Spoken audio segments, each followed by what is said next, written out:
Good evening, everybody. Oh, it's a loud mic. And welcome to Caltech Public Programming's Behind the Book series with Sandra here at Beckman Auditorium on the campus of Caltech, and those of you on YouTube Live. My name is Raul Espinoza, and I serve as the Marketing and Audience Engagement Liaison for Caltech Public Programming. And on behalf of Program Director Michael Alexander and the Office of Strategic Communications, thank you for being here this evening.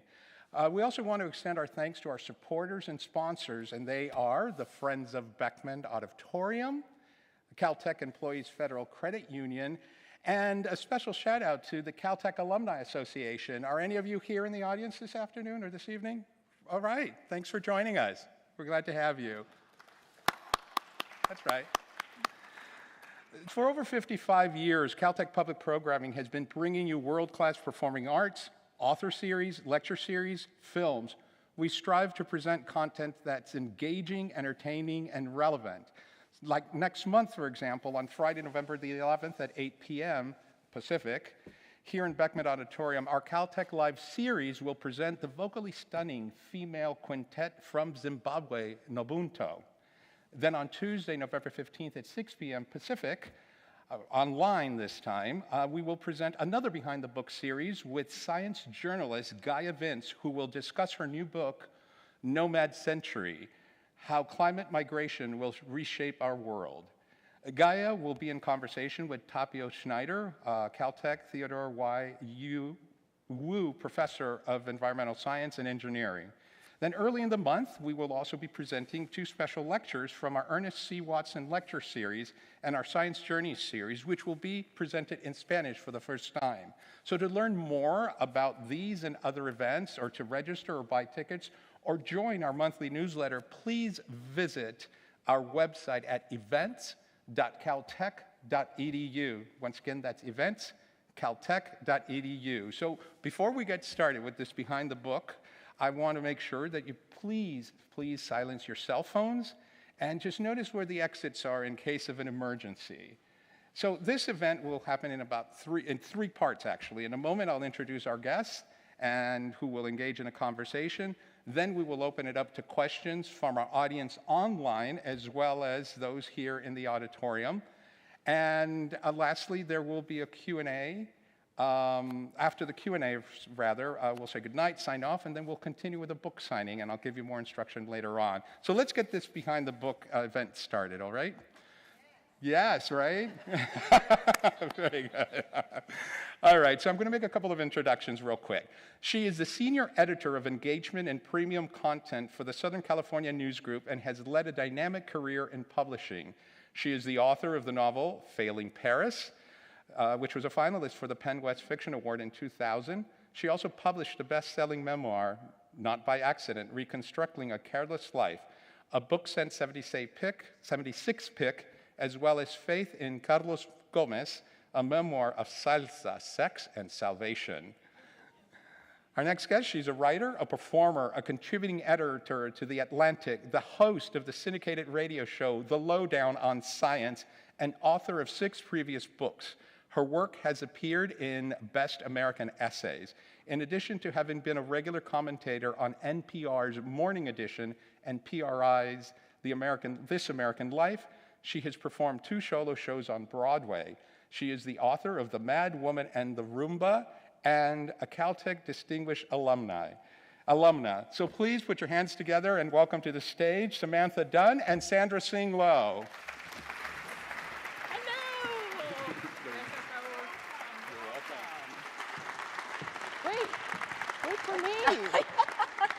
Running around. Hi, everybody. Oh, it's so great to see you. Thank you for coming.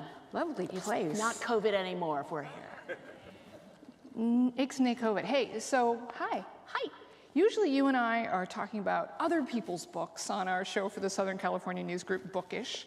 But today, girl, it is about you and your latest book, Mad Woman and the Roomba, and we're doing it on the eve of Caltech, yes, visuals, Caltech Alumni Day, right? Yes. Your alma mater. Does that have doing this here today have any special resonance? Oh my goodness, to be here at the big wedding cake building, just on the eve of the alumni reunion weekend. I mean, I'm not like giving it, I am 60 years old, and I have been coming, thank you. Yeah, I like it. Yeah, there's gonna be a lot of talk about age tonight, just so you know. I've been coming to Alumni Day since I was 5 years old, which is in the 60s. In those old, if not politically incorrect, at least nutritionally incorrect days. Has anyone been to Alumni Day when it was in the 60s? Yes, Lance. Oh my goodness, Lance Dixon. You were actually the genius in Page House. Oh my goodness. Okay, yes, okay. So, well, remember, right? It was like donuts. There were boxes of donuts in front of every lecture hall continually. And you know, by the afternoon, maybe not the not so good ones, but anyway. So, and we were brought here because my father, Dr. Eugene Lowe, Caltech, 53. Anybody graduated here in the 50s? No, because he'd be in your 90s. Okay. But anyway, he was from Shanghai, and he was a rabid Caltech fan. You know, it's kind of like where some people follow the Oscars. Some people do. My dad would always follow like the Nobel Prizes, like with the same kind of gossipy intensity. Kind of like, oh, he's getting the physics Nobel Prize this year, but not for his later, more important work, his earlier, lesser work. You know, those are kind of the things that my dad would say. So why don't we, and he is actually the centerpiece of my book. It's called The Mad Woman and the Roomba. It's like about a mad woman, which is supposedly me, but it's a year in the life of a family of kind of 3 generations, and Grandpa Lowe is the educational patriarch. He is indeed. So would we like to meet him? You might say the on 3. antagonist 1, as well. 2, 3. Would you like to meet him? Yes! Okay, because there's funny jokes coming, but you're gonna have to beg for it, okay? You're gonna beg for it. So let's see my dad in the 50s in his Caltech heyday, if you may. Let's see if this works. Right? Look at that, the Buick and the, like, okay. Look, and I think that was the Caltech ski team up there. There actually was a ski team. And there was swimming, and, you know, this father I do not remember. The fun guy, the fun times, this is not my memory of my father at all. These are, my mother, you can see her Germanic language, had these photos. I never saw this guy. The guy that I remember was more, this is still another, you know, unusually fun photo, which I think is, this is him at JPL in 1955. Right? So to me, my father, my Shanghainese father, always looked like sort of an alien insect type of thing. Indeed, very much like, are you ready? The fly. Right? And does my dad not look like the fly? Is that not an exact replica? I'm so glad our YouTube audience can enjoy the incredible animations that I've worked up for you for this fast-moving 4-hour talk. See, they're alive, right? So, but the father that I really remember was, you know, the traditional Chinese father, like that classic Chinese Asian father, that after dinner, it would be like a horror show where he would have my sister in front of the Merritt O'Keefe oven clock and go, now the time is 7:12. What time will it be in 19 minutes? And stuff like that. She would like run wailing to her bedroom. And then because I was the youngest and most naive and the slowest moving, I would be left at the table, at the Formica dining room table. And that was the time, I don't know if you remember that computer paper that used to be, that was lined and had the holes on the side. You don't remember that? So that would be kind of with pencils. He would fill up the whole thing of kind of like, he would start like a cat, like trying to romance a mouse, of kind of like going, and then let's do, and I remember something like either algebra or PNN junctions. I don't even remember what those are, but it's a blank place in my memory. And so he would be eagerly going, this and that, and what is it now, and blah, blah, blah. And the pencil would start to move faster and faster, and dots would appear, and I would just go into a glaze. And he was excited, and he was happy, and then finally, at some point, 20 minutes in, he would go, so will the plus sign be, will it be, the sign be positive or negative? Right, Samantha? And am I not correct to say there's a 50% chance you'll get it right? Right? So I would go, negative. And he wouldn't go, no! And he would like explode into a rage. You know, because see, there's Janet Leigh from Psycho, right? Let's do the film references I hope you're enjoying very much. And that actually reminded me of like the terror of being in Beckman, where we are right now, because Beckman was the big place of science and important Nobel Prize winning things, and somehow I would never make it work. And he was a person who just could not understand what it felt like not to understand something. Yeah. You know what I mean? Like, you know, French, you learned French. Mais oui. Mais oui, and from French-speaking people. So, and I'm getting towards the end of my rant, because I can see I am like talking a mile a minute, and you have questions there to ask, but I just got to get through the first few slides. So my father, in fact, was the typical sort of classic Asian dad. So, do you want to see a hilarious internet Asian dad meme? Yes. Okay. I think you need to want it a little bit more than that. Do you want to see a hilarious and inappropriate internet Asian dad there? Yes! Yes! Yeah, woo!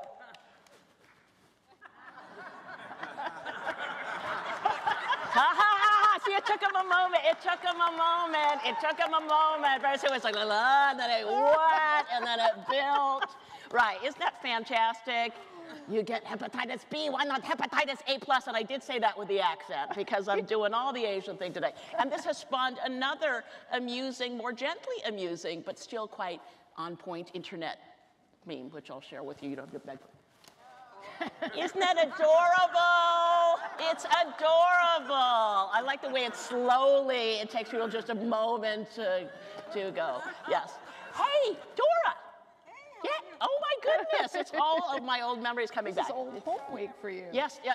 It's okay that you're late, Dora. It's completely fine. We're just getting rolling with the internet dad beam stuff. So we're just getting going. So anyway, so as a result, and I'm getting ready to the end of my first riff that's ongoing. So here you see, sort of replicating this picture, is my own graduation photo right here in the front of Beckman, the steps, 1983. Stand up against racial stereotypes. So, yeah, so what's happening in this forced to march photo is sort of my dad is just grinning like an elf, and I barely made it to graduation. As I said, actually, my commencement speech that, to my shock, I ended up giving at Caltech. See that diploma, it's radioactive with partial credit, as I used to say. It's like, you know, it's kind of like, I didn't understand physics. Only Lance Dixon right there in front. He's like a super smart guy who roomed with my brother, and my brother was afraid of Lance, who was younger. Yeah. Eugene was afraid of Lance? Wow. Yeah, he was afraid of Lance, because Lance has always been, and still remains, his right. Aren't you running the Stanford Linear Accelerator now or something? They don't let you touch the accelerator because you're too smart. See, exactly. Okay. So, you know, and I always said that, you know, it's kind of like, and I didn't understand quantum physics like at all. So I always would say, just put out a zeta, a tau, or an ampersand, or any of the Greek letters, because the overtired Pakistani TA is going to just get exhausted with your bad writing and just give you 2 points or something like that. And then I had another theory that 60% of the answers on quantum mechanics tests at Caltech, they're 60% likely that the spin of an atom is 1/2. So you can use it. If you go to Caltech, and you can still use it. So thus, you know, at the point, this is shortly after I took my GRE test in physics.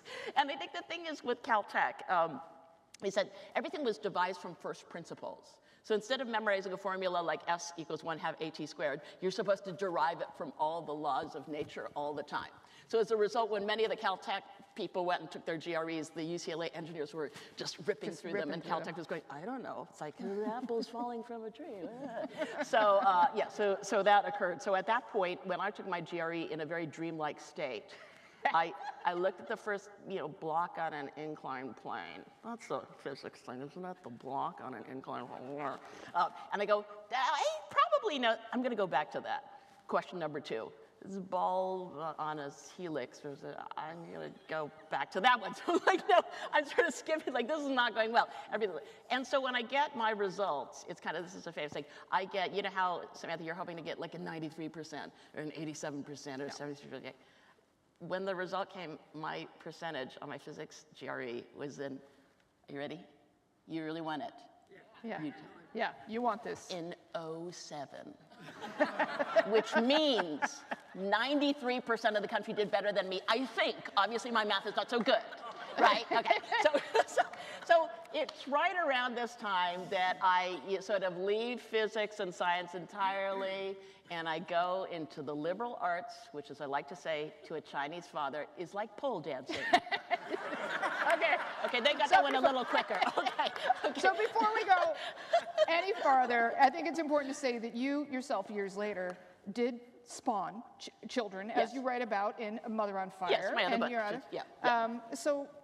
So continue. Continue. What kind of a mother? So this is a mother. So I'm very spontaneous, but I'm also going back to my notes. Okay. Yes. So I actually became this incredible mother that was so impressive. Here I am. I'm one of Time Magazine's 100 most influential people. I missed that. Here's my Oh, yeah.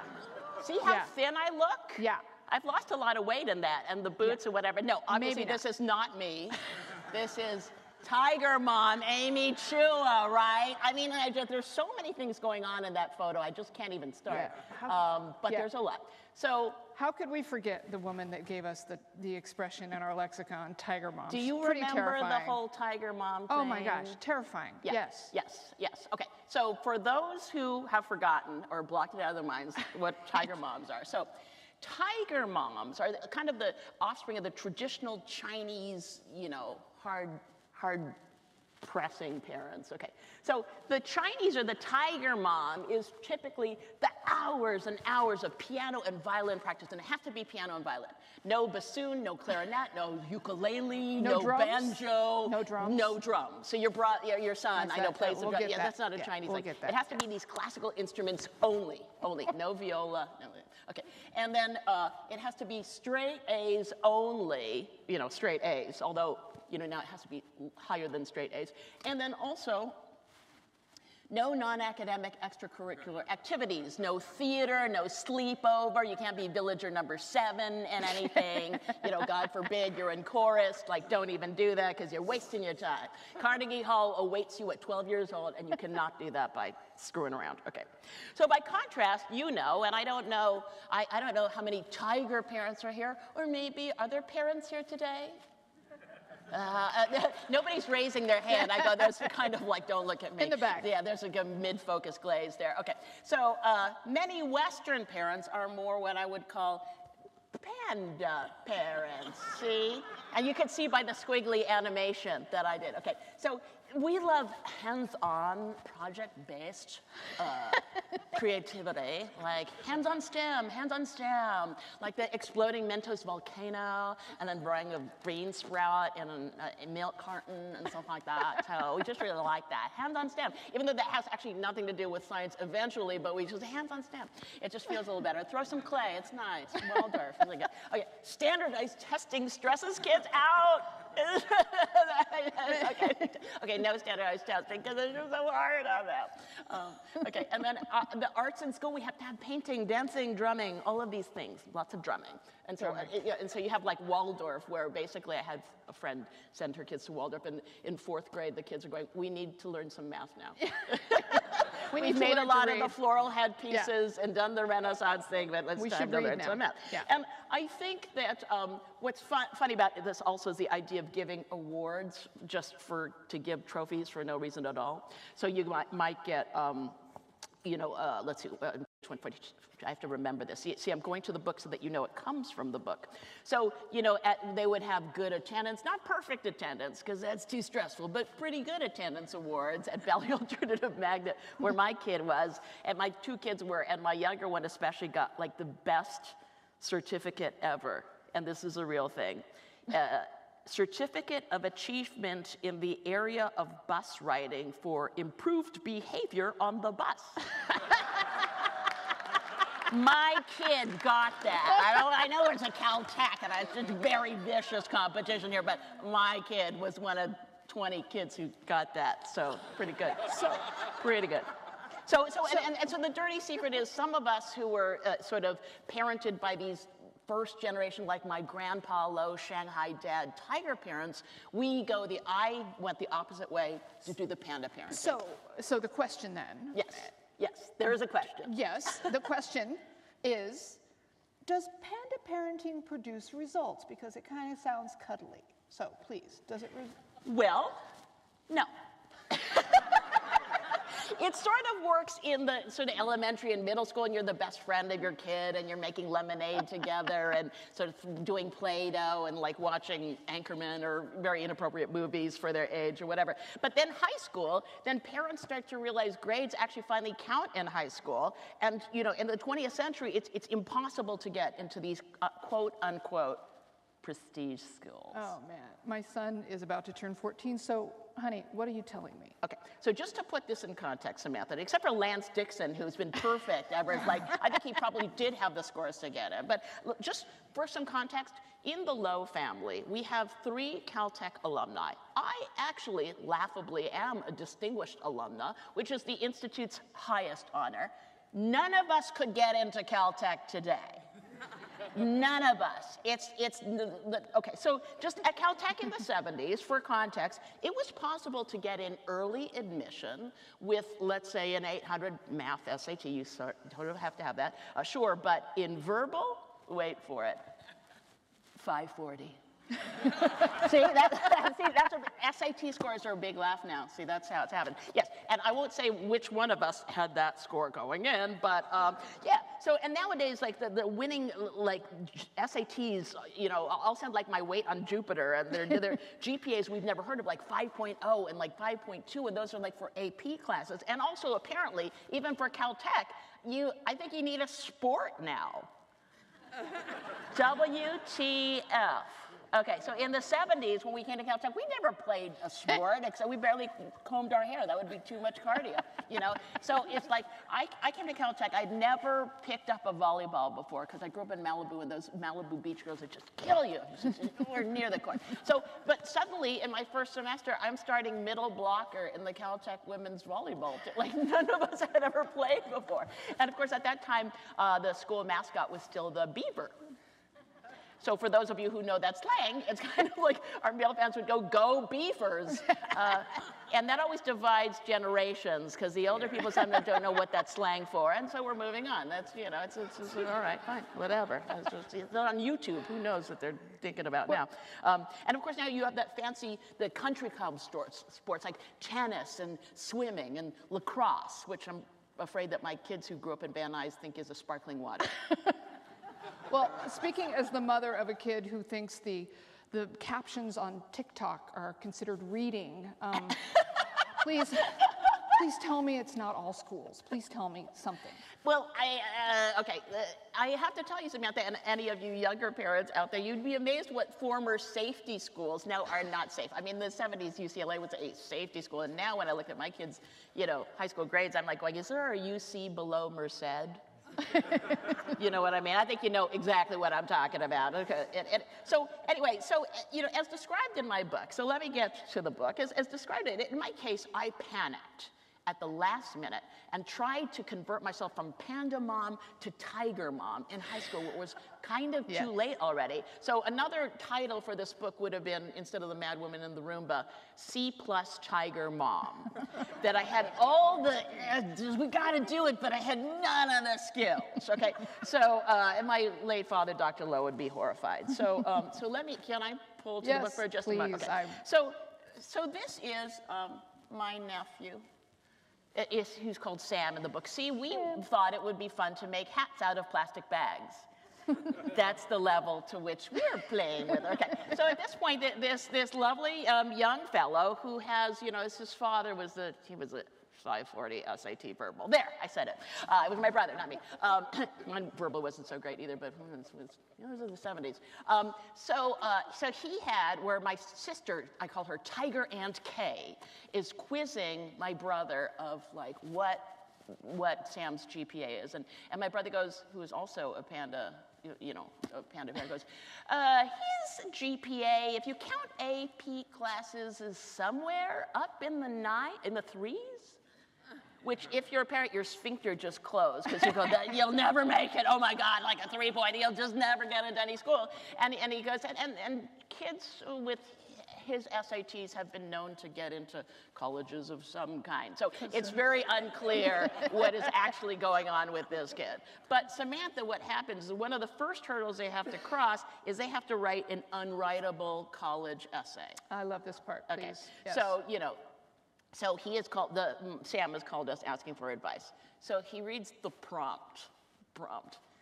Tell us about a personal quality, talent, accomplishment, contribution, or experience that is important to you. What about this quality or accomplishment makes you proud? And how does it relate to the person you are? To which Sam makes a sound that sounds like, huh?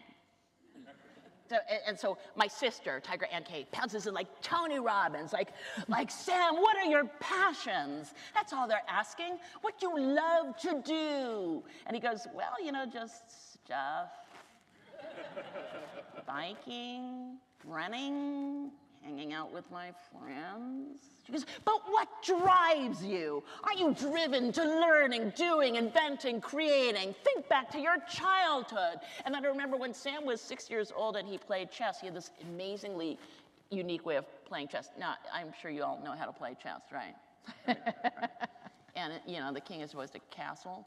But Sam, instead of having the king castle, he would attack with his king. Think about it.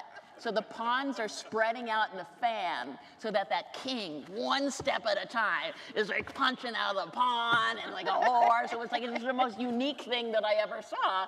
You know, it's like, and he used to play with Legos, he said. And so my sister and I go, good, Legos. That's this native love of building. I'm sure that suggests that you have a passion for international travel so you can visit African villages and need you to build water towers that are probably solar powered. Yes! So we were really excited that we fixed Sam's college essay. You fixed his essay. So you and Tiger Aunt Kay gently sculpt his essay. So how did that work out?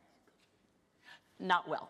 No, he got shut out of all the colleges he applied to. Okay, but it turned out okay for him in the long run. But and I think that was part of my journey of starting to do all of my kids' homework really not well. And I think that is, you know, I think that if you talk to parents, you're supposed to not do your kids' homework, but so many of us just absolutely did with dubious results. Okay, but when we talk about homework, we come to a phenomena that I like to call the first world, second world, and third world Asians. Okay, so you need to explain that the Scotch, Irish, Italian, trailer trash girl and me needs to know. Fascinated. It's please. not a trailer, it's mobile housing. It's manufactured housing. It's another topic. We'll carry on. Okay, so first world Asians we have here. Once again, there I am. Don't I look thin? Okay, this is once again Tiger Mom Amy Chua. I just think it's a great photo in front of her Yale mansion with her two, what are those, Samoyeds? They're purebred dogs. I'm too low class to even know what those dogs are. Okay, so this is Yale and Yale Law School, but I think if I think of these Asians more locally as those who live in La Cañada. Anyone here come down from They're not going to admit to and it now. Oh, yay, there you are. Hi, hi. And I don't mean La Crescenta, otherwise known to some as Baja La Cañada. Right? Yeah. Okay. You heard it here at Caltech. So many people are getting fired right now for booking this. So many are getting fired. Okay. And so La Cañada schools have very high APIs, also known as Academic Performance Index, yes, but known more colloquially as API Asians per inch. That's right. Okay. So the first world Asians, they have it together. I mean, the hair is swingy. They're all in athletic gear. There's shining hybrid Lexuses, whatever. They're $2 million homes. The tutoring is professional. You know, they got the Kumon or whatever else. So these are the super high-scoring Asians that drive everyone crazy, but especially white people, or particularly white people, go, I just wanted Colin to be able to play tennis and have fun. And now these Asians are, so, you know, you can't play tennis and have fun anymore. So they drive up the curve so hard. And on top of this, we have, okay, and the other thing is they drive up the curve so much, and this is the part that is rather serious, that that, for instance, in the UCs, this is also in the book, see how interesting this is? Asian Americans make up only 12% of the population, but at one point were 40% of the entire UC undergraduate population. You know what I'm talking about, yeah, yes. So it's like where people are going, there are too many high-scoring Asians, so let's, and Harvard had that lawsuit in the last couple of years of kind of, we need to have a personality test or an interview or some sort of well-roundedness thing so that these just Asians who are just scoring the pants off everyone just don't take up all these seats. So that's been, you know, that's been a tricky time. We also have speaking of the UCs, our super first world Asians. Bum, bum, da, da, da, da, da, da, the crazy rich Asians. Okay, so, but this is actually a real thing also from the book. See how I'm pulling? You'll just want to have to get this so you can look it up all yourself, and I'll put the Post-its in for you if you would like. So in this case, and I was told this very curious story by an Asian American professor at one of the UCs, I won't say. So these are the wealthy families in mainland China who are gaming the system, if you will. Have you heard of this? Have you heard of this? Okay, well, you read the book, so you already know. Okay, shocking so plot in twist, mainland China, these super rich families use fake Beijing high school transcripts and use gun runners. They're called gun runners who take their SATs for them. Have you heard of this? No one's heard of this. Okay, so the gun runners morph the ID photos together of the gun runner and the student, and because all Asians look alike, they don't, but whatever, we're a computer. So they have a fake transcript. Their SATs are off the charts. They arrive at a UC and often don't even speak English. Right? So it's kind of like there's one kid who'll come in with 20 Wi-Fi clickers, 19 kids are at the beach, and they've parked them, it is like crazy rich Asians, like they parked their Maserati in a faculty parking place. But since it's like a $100 ticket, they just park it there because it's convenient, the police, you know, ticket them, they get the money, so they actually make a lot of money off of these foreign students. They pay 3 times the tuition. So thank you, crazy rich Asians. Shocking plot twist. You didn't know Shocking that. You plot didn't twist. know No, that. I did That's not know. Well, excellent. actually, I did know that because I read the book, but I'm just claiming it. Okay, so next we have, of course, the second world Asians. I remind you again, that's us. So we are the people who we're doing a half-ass job on our kids' homework. We're the C+ tiger moms. In fact, if I can relate something painful. Oh my God, bring the pain. We're here for the pain, please. If I could share something painful. Bring the pain. About my C+ tiger mom parenting. Okay, so did anyone go to public school in California? Here, okay, yay. And you remember in the 4th grade, in the bad old days, we did missions, right? Which we don't do anymore. We don't do anymore because it's different. But in 5th grade, we would do a state. You'd get a US state and do a report on it, right?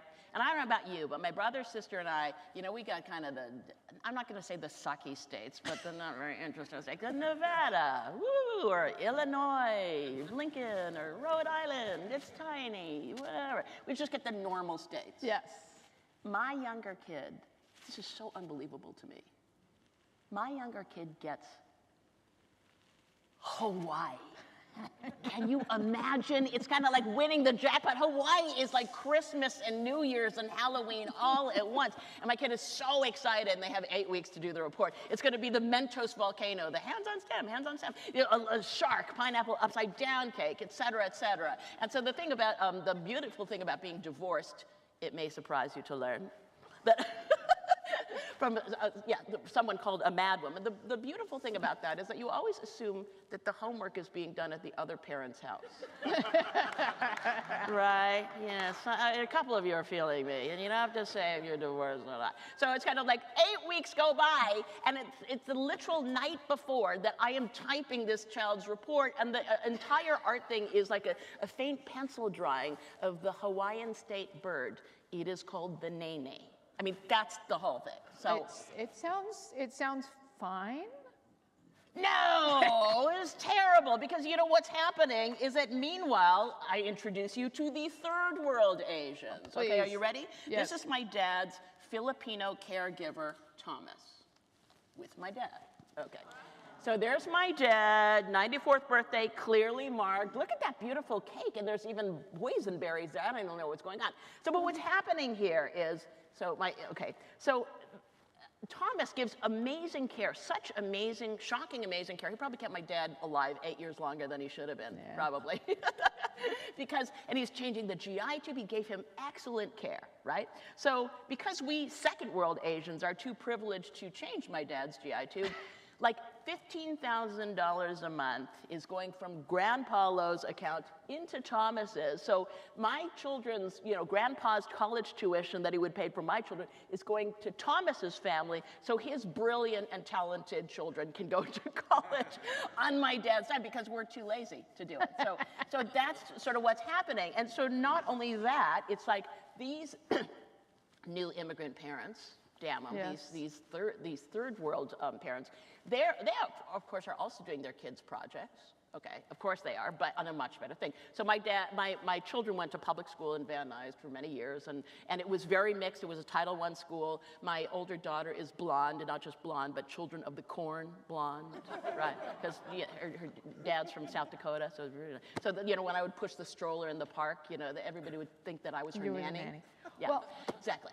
But surely, sure- right. we know that you must have given them some talents. Yes. Fabulous you. Okay. So what happened here is and I sense that there's a positive thing coming, but I'm going to be so all the immigrant parents are bringing these projects in, and so we have our crappy project, and then Thomas's kid got New York.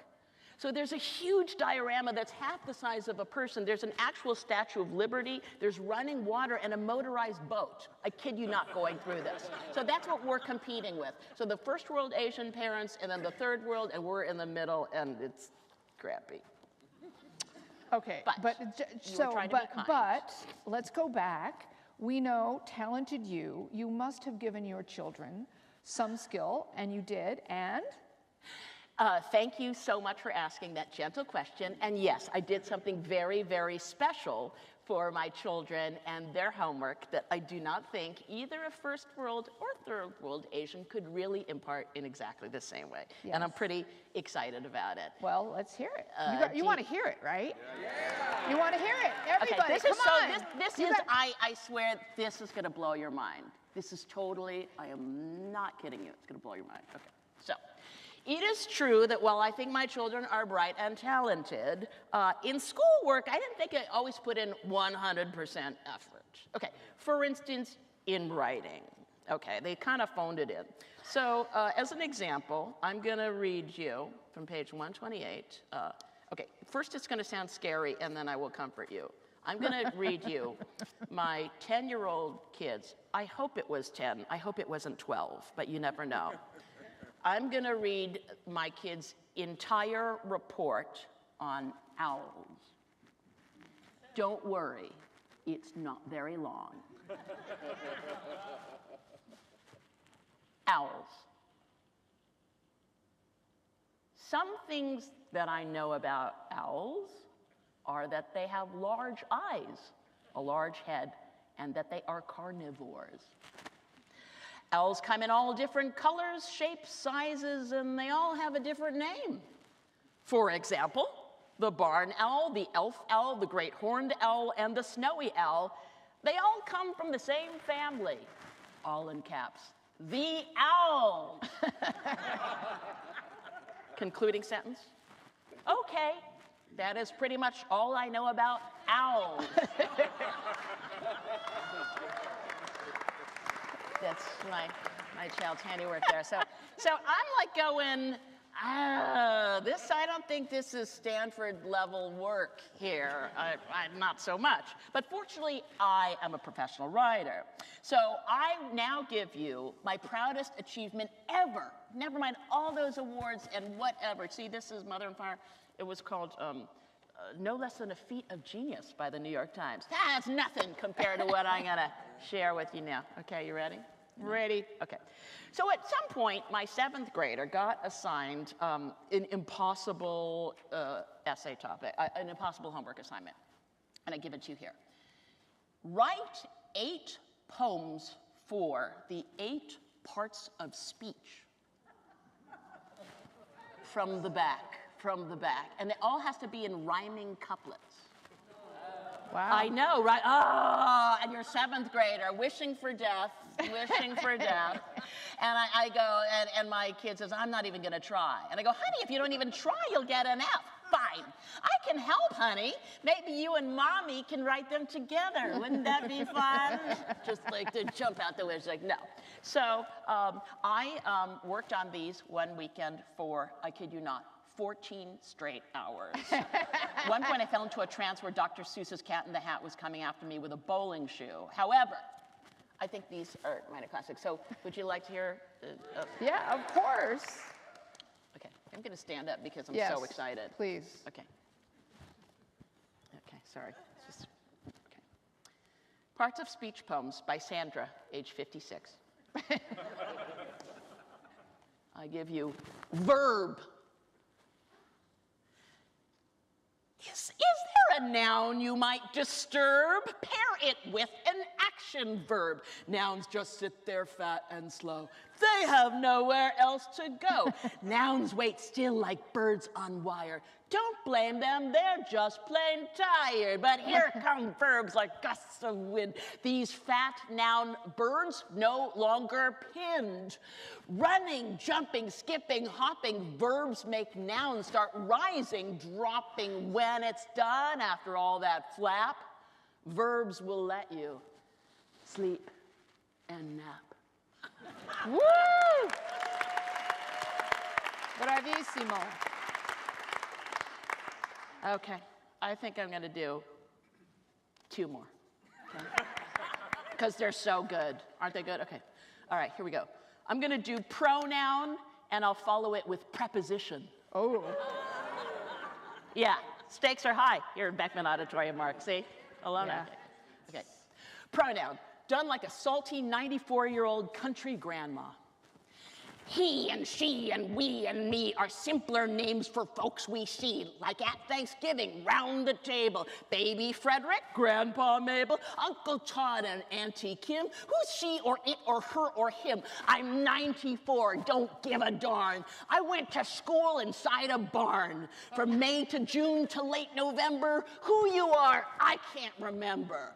Pronouns help me round the horn of table talk. You, pass the corn. Woo!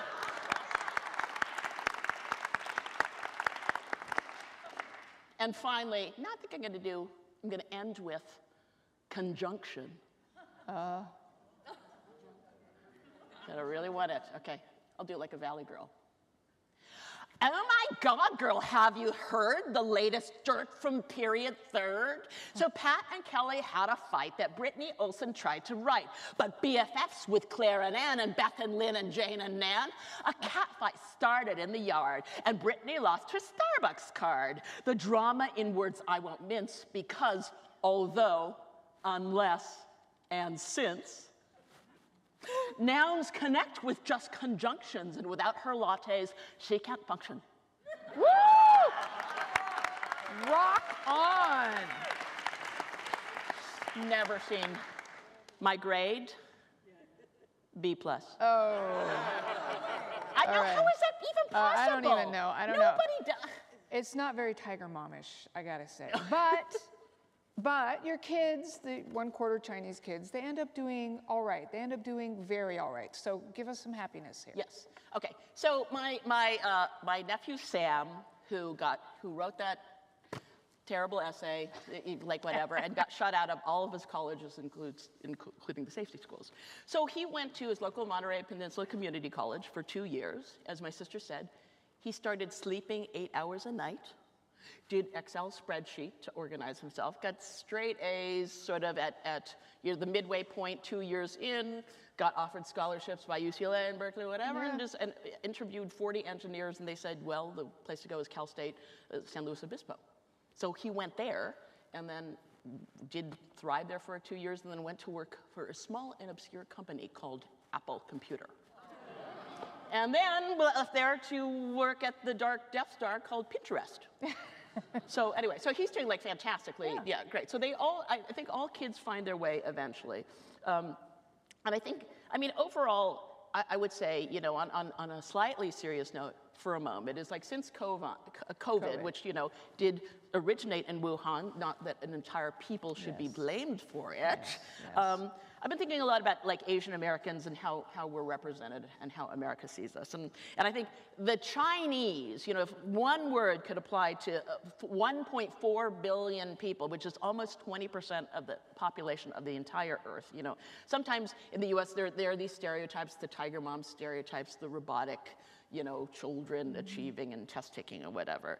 And I think that there's a very interesting book called The Hybrid Tiger by Quang-Hu Huang that talks about how, you know, in the culture of China, I think it was around the 7th century, the Sui dynasty, where they invented standardized testing, but it was really a wonderfully democratizing tool to help low-born people rise up in the ranks if they did well on this test. So that's why there's such an emphasis on testing and schoolwork. So that's an acculturation, essentially. Yes, exactly. So, you know, but on my father's side, my uncle was a painter.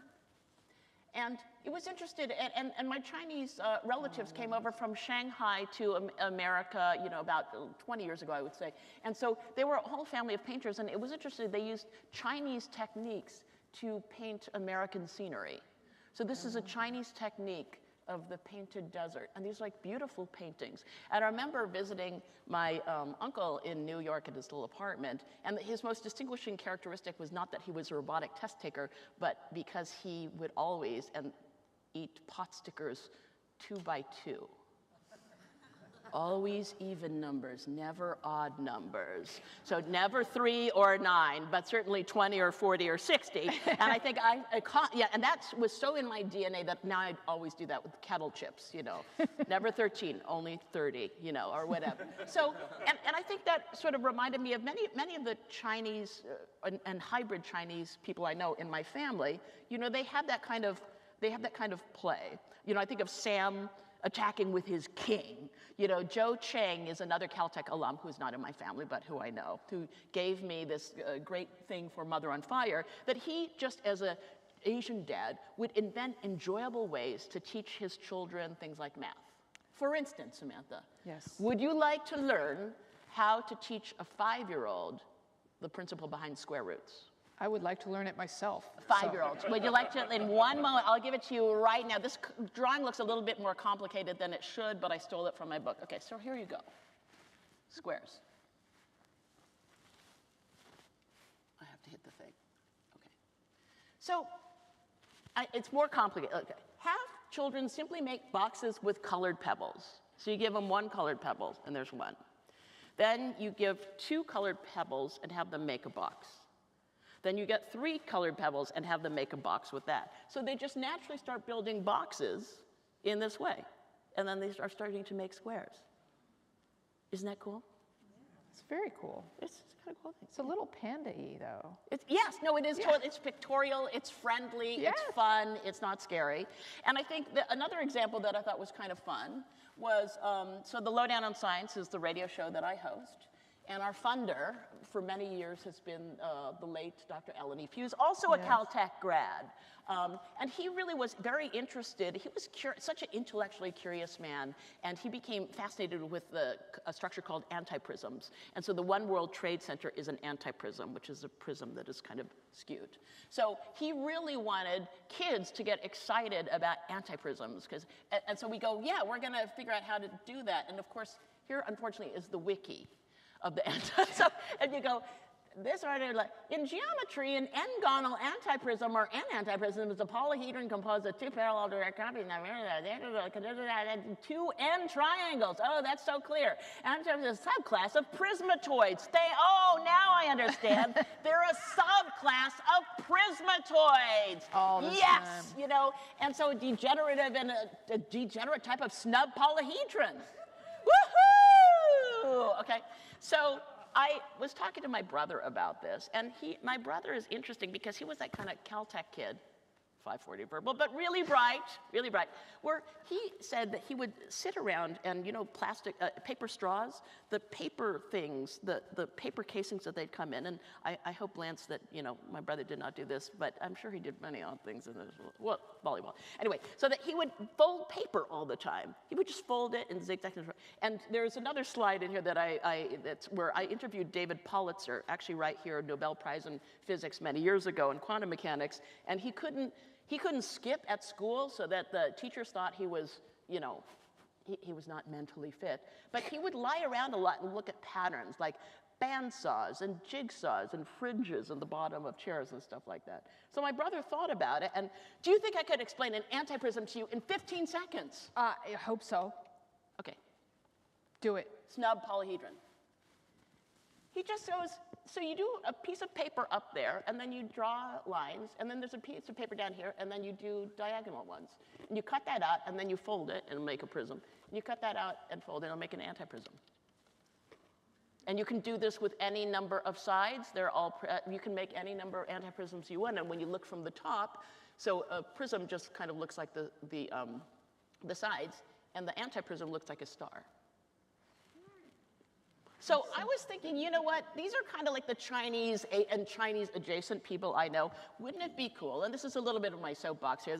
If, like, instead of Asians being the scary, robotic, competitive stereotype, right. like, there's the fun, get to know the fun-loving Asians, the kinder, gentler Asians who eat pot stickers 2 by 2, And that maybe I love the idea of kind of like an Asian dad or an Asian uncle, a Chinese uncle that helps you do your homework, so some of these tricks hopefully could be passed to kids so that everybody can have a great education, even if they're not lucky enough to be Asian, but they can be honorary Asians and come onto the train. I love the idea of being on the again, Scotch-Irish, Italian trailer park girl loves the idea of that. This is really so helpful. Yeah. I mean. Yeah, and I think it could be, I hope that, don't hate us because we're Asian, because there's a lot of fun, there's a lot of fun to be had.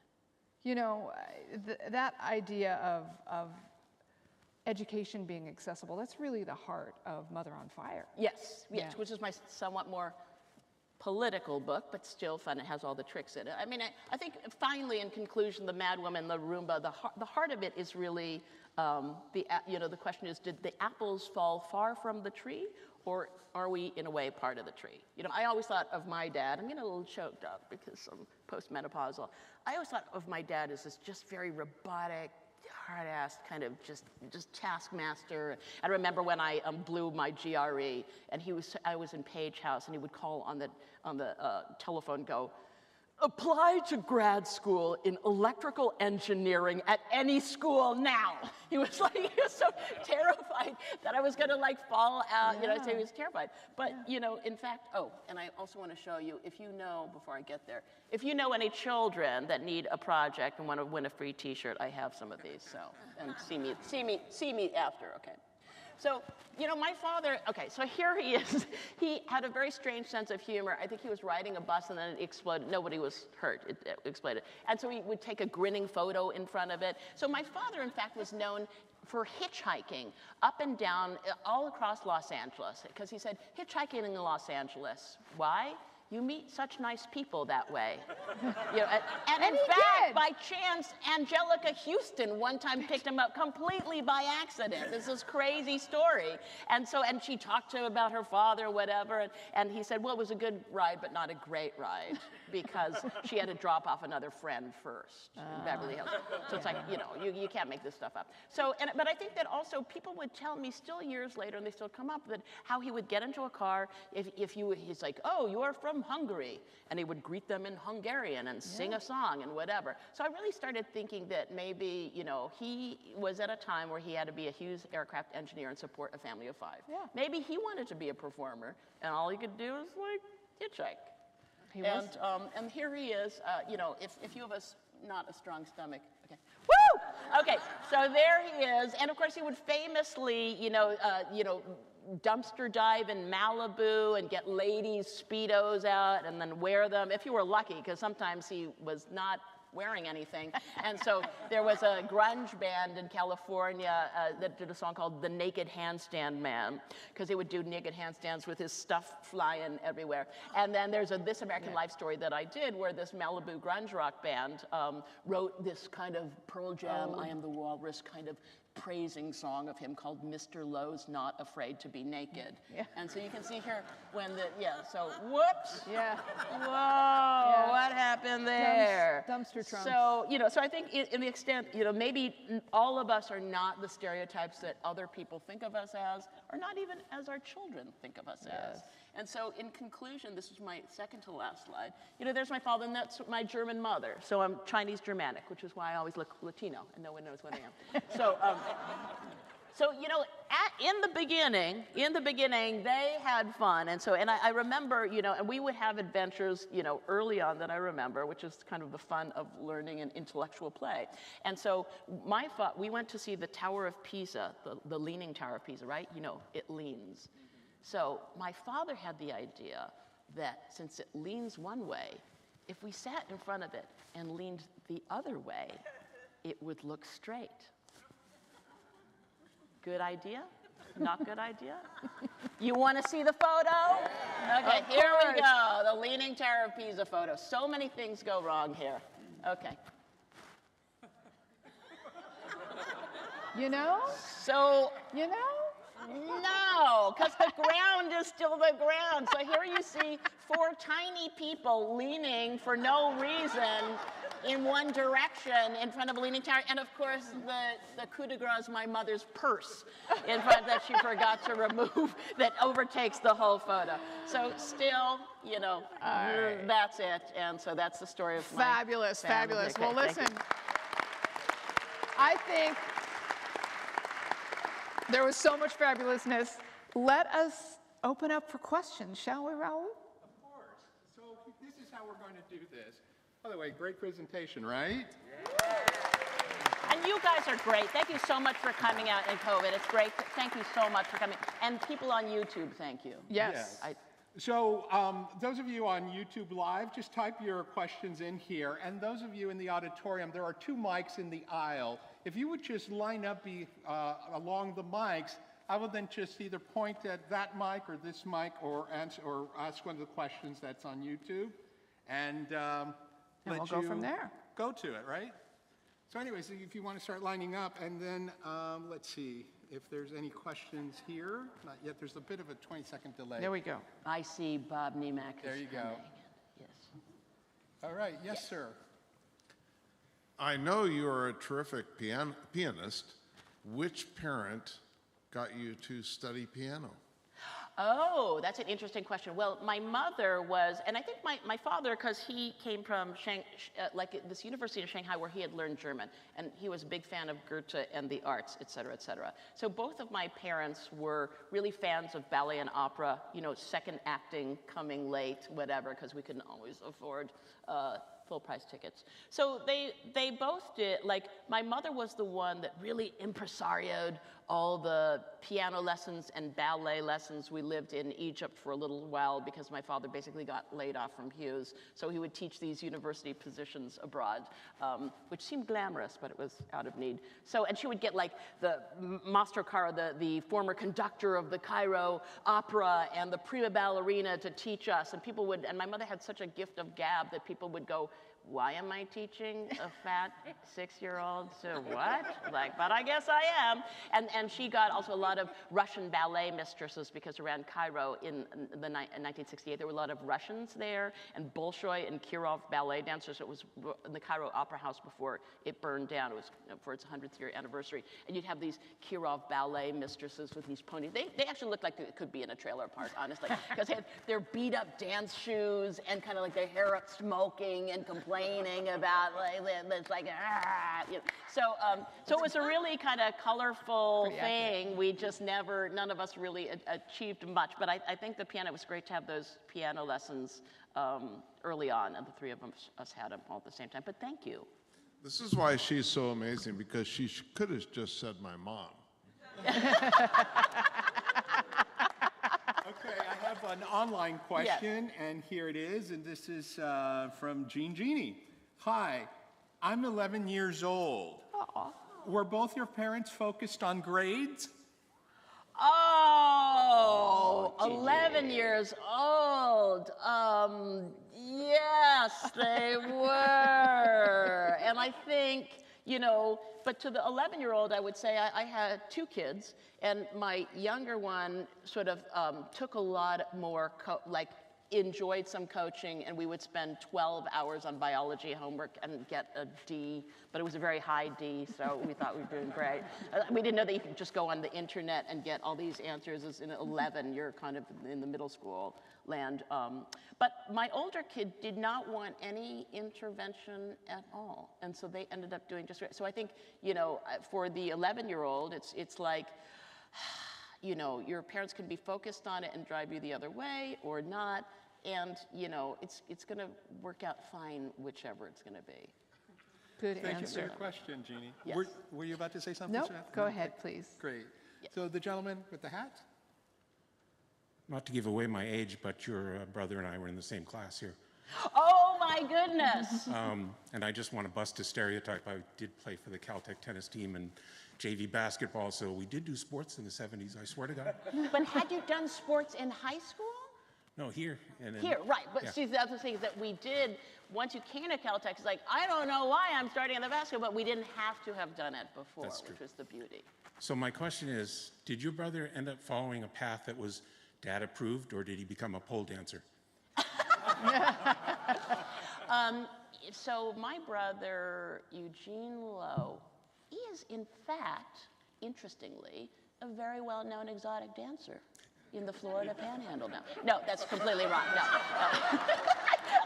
But he does look good without his shirt He off. does good look I with will that. just No, say- he actually Sun Microsystems and Oracle and whatever. So he did, in fact, follow that path. But I think that he's really enjoying. He ended up going to UC Santa Barbara for grad school, a lot of volleyball, and sometimes I don't know how it was for you, but I think he kind of felt when he graduated Caltech, like many of us felt. Certainly not Lance Dixon, who is perfect, but it was a little bit, and I don't know how you felt of graduating Caltech, and it's like, don't let the door hit you on the butt on the way out. We did not feel triumphant, we felt kind of beat up. I mean, how did you feel when you graduated Caltech? I felt beaten to a pulp. Yes. And I ran off to Newport Beach and had 2 of the best years of my life afterwards, and was very glad to escape Pasadena. Nothing personal No, that's anyone, how- I swear. Yeah, Is the that's sky how my falling? brother felt. Exactly. And I think that's such an interesting, that we just felt kind of beat up. And I just, the other night I went to a film festival in Newport Beach, and I met a woman who graduated from here in 2005, and she said basically the same thing.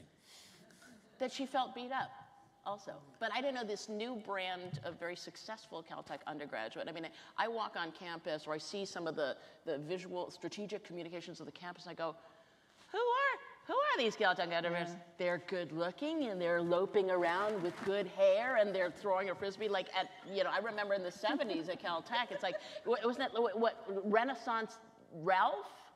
Do you remember? Just watched Real Genius. It's all spelled out in Real Genius. It's all, right, in the Val Kilmer review, like Renaissance Ralph and Renaissance costumes, and then there would be guys in Hobbit costumes, roller skating with the dandruff up to here, eating only Fritos.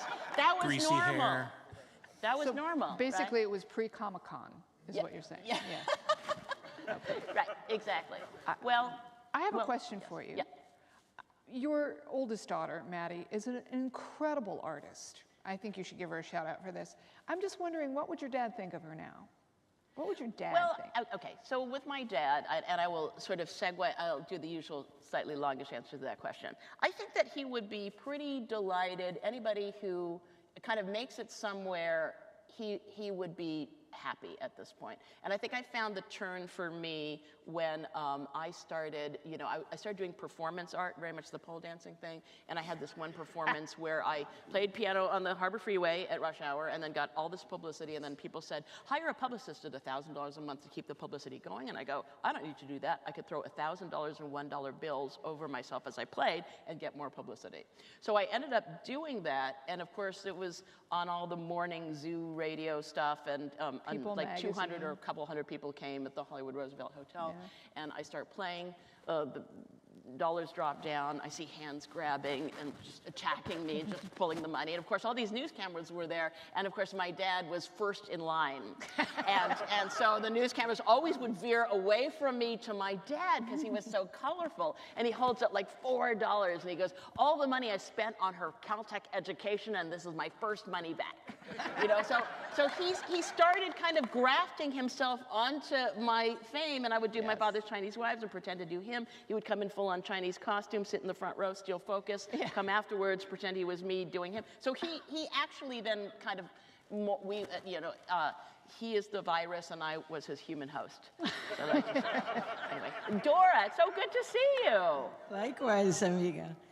So you mentioned that you have a Chinese-German ancestry, and you were sometimes, people thought you were Latina.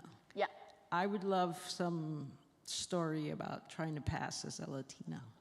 Well, yeah, it's interesting because when I would go to Mexico for vacation sometimes, and if I get a lot of sun, then people just kind of, it's like, oh, like they cannot imagine that I am not Latina. Like come on, say, like, so there'll be that. And I think also one time I was riding in an elevator somewhere at a hospital, and there was, the older, the white lady from hell with the big glasses who was talking like to her caregiver about me, about people in this country not learning the language. It's kind of like, well, let me give you a piece of my Shakespearean, So, there's been kind of moments like that. And certainly I'm often taken for Latina. And I'm actually really charmed by it. And I try some of my, Latina. And like Yuca's Tacos, Dora is the Yuca's Tacos family. So, if you will, the best tacos anywhere, and really amazing. And speaking of Pasadena, we just ran into Pasadena 5 years ago, so we're coming to Pasadena instead of running away like you guys. Oh, because the south, I guess, is that South Pasadena? Okay, so that location, yes, okay, Yeah. Gotcha. It's fantastic. Well, fantastic. Thank you, great to see you. Yes, thank you, Dora, great to see you. Sir? Hi, nice to see you again. Yes, So when we talked couple of weeks ago, yes. we mentioned, or you talked about today. Eddie Rivera of Pasadena Now. Yeah.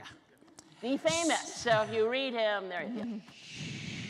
So one of the things we talked about, and I wanted to have you elaborate on it just a little bit, was the idea of all this achievement that you sort of disclaim, but you have, and then as you were growing up, the idea that many people who are really academically focused are kind of social misfits. I think the word we're looking for is dork. And so how did you ever feel that? And you because you mentioned it a couple times, and how did you reconcile that? And for the 11-year-old out there listening, how did you come to terms with all of that, along with your achievement and your social standing, but the fact that you were feeling like a bit of a misfit in college and in high school? Oh boy, that's a very interesting question with a lot of loaded things in there. I would say this is maybe not the greatest answer to that question, but I've heard this saying that kind of the older you get, the more yourself you become, in a certain way.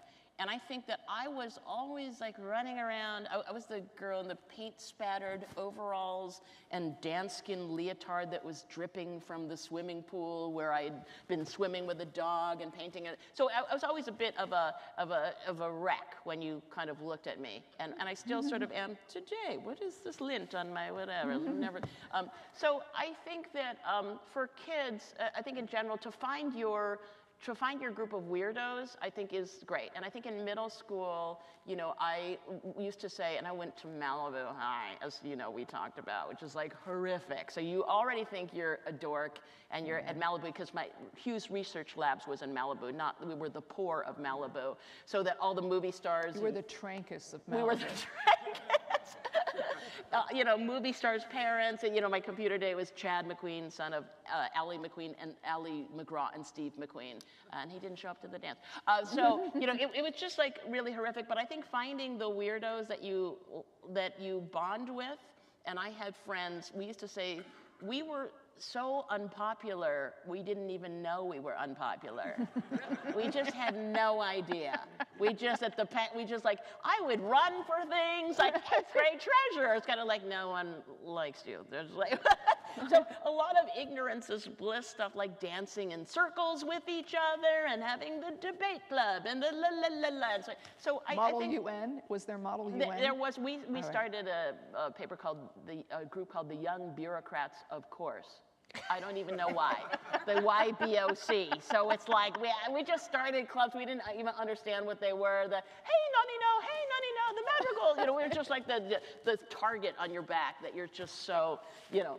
Weird. But I think we had a lot of fun, and so I think that's kind of been the journey of just find the other weirdos and then have some fun with them. And that was also the era where all of us girls were going to the prom with, I went to the prom twice with 3 gay guys. I can't even tell you how that worked. One was a couple, and we didn't, none of us really knew at the time. It was the 70s, Funky Town, whatever. So yeah, so I think just finding the groups that you can be weird with has been enormously helpful for me. That's great. Thank you. Thank you, Eddie. Goodness. Yeah, So that I've was got an online question here. online question. This is from Marcy Chan. Have you ever met Amy Chua? And if so, was she flanked by a pair of furry creatures? Wait, can you say that again? Have you ever met Amy Chua, and was she flagged by a pair of furry creatures? So I have not met her, but I think that in practice, apparently she's very funny, she's very acerbic, she's very and so it was kind of, you know, and I think that she's had a journey where then people turned against her, and I think the Tiger Mom book, actually, I reviewed it for The Atlantic, and then another thing of hers for the New York Times, and it's like, it was self-deprecating in a certain way. I mean, there was a real sense of humor about it, that she was even trying to teach one of the Samoyeds, you know, letters, to recognize letters and stuff like that, and her husband thought she was nuts. So, you know, so I think there's a real undercurrent of self-deprecation to that. But I think that she just kind of looks like she looks like the scary Asian woman who stole your boyfriend, kind of like that. You're just kind of like, oh, you're just kind of like, and so I think that there's a certain kind of scariness about certain perfect Asians that causes people to really react. But Right. I actually have a question for the two of you. Can you talk a little bit about this program that you have on the Southern California News Group before we go? Bookish? We absolutely will. Thank you for that, Raul. Well, of course. Well, it is all because of Sandra. During the pandemic, you were launching the original hardcover of the Mad Woman Mad in the Woman Roomba. in the So I Roomba. never got a book tour. You were the first live audience Yes. I've ever done a presentation Never for, had a and I book really tour. appreciate it. I really appreciate it so much. And you know, in 2 years, we never had a party. yeah, and so we were on the phone, remember? And you said, "What am I gonna do? I'm giving out books in my driveway with I was doing gauze pants." COVID-safe driveway book signings, and Yes. gloves and masks. And I do have this position at the Southern California News Group, which owns the Pasadena Star News, the Orange County Register, basically everything that's not the Los Angeles Times. And I said, you know what? Why don't we do something? And you said crazily yes. And since then, can you talk about some of the guests we've had? Yeah, so we've had an amazing time because in COVID, we've had like Dean Koontz and Scott Turow and Lemony Snicket and John Lithgow and Frances Mays and Mary Lou Henner and Marlo Thomas. Marlo Thomas, that girl, Michael Henry Connolly. Winkler, Michael Connolly. And then for the Joyce other, Carol Oates. she was scary. She was scary, but brilliant, but scary. So She was scary. Yes. Yeah, and she made Mary Gateskill look like a Yes, Mary sorority girl. Gateskill was a sweetheart. So it's been really amazing to have these very one-on-one interviews of authors and T.C. Boyle in their living rooms, and just very relaxedly talk to Walter Mosley, talking about what they're up to. And so, in fact, there's another virtual one tomorrow. Tomorrow. So how did they find out about that? Well, they go to scng.com/virtual events. And you can just register. It's free. We do it once a month. We do it on the third Friday of every month. It's kind of the happy hour. It's free. time. Pour a glass of wine.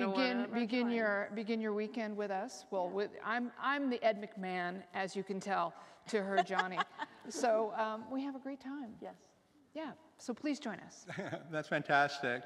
Well, listen, before we wrap it up, I want to remind everybody about the our website, events.caltech.edu, where you'll find out more about the programs that I mentioned earlier, Ubuntu, another Behind the Book, and then some of our science stuff. So please go there again, events.caltech.edu. I also want to thank our online audience for joining us this afternoon or this evening, and all of you here. And more importantly, I want to thank Sandra and Samantha for joining us this evening. Thank you. Thank you. Thank you, everybody. And you're going to be signing. And I'm So going we're going to be signing. Yeah. So for our online audience, we'll be saying goodbye. And for those of you that are staying for the book signing part of the event, if you could just exit into the lobby and then go to the door, the last door on your left, and we'll be forming a line over there. I think there's one of our ushers there, and Sandra will be signing books. Yeah, and take one of these if you have, I have many of these, if you have kids. Great. All right, thank you very much for Thank joining you. us. Good night. Yay.